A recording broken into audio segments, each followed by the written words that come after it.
uşaqlıqda bir çox hallarda yox cavabı almısansa, məsələn, yaxşı qiymət almamısan və valideynlərin bunu yaxşı qarşılamayıblar, zəif göstərici kimi qəbul ediblər və ya bəlkə də sinifdə çox səs salan, nadinc uşaq olmusan və qəbul edilməmisən, müəllim tərəfindən düzgün otur, yaxşı otur, sakit dur kimi ifadələrə çox məruz qalmısansa, bu bir çox hallarda bizdə rədd edilmə qorxusunu yaradır.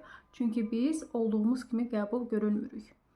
Və buna görə də, məsələn, bu bizim gənclik, bir növ yetkin yaşlarımızda həyatımıza çox ciddi şəkildə təsir göstərir. Hansı ki, məsələn, ola bilər ki, hər hansı bir layihə hazırlamalısan, layihə hazırlayıb təqdim etmək istəyirsən, amma buna görə bu qorxun, rədd cavabı almaq qorxun sənə imkan vermir və ya bəlkə də kiməsə sevgi etirafı etmək istəyirsən, amma bu sənə mane olur ki, birdən yox cavabı alaram və yəni bir növ özümü dəyərsiz hiss eləyərəm.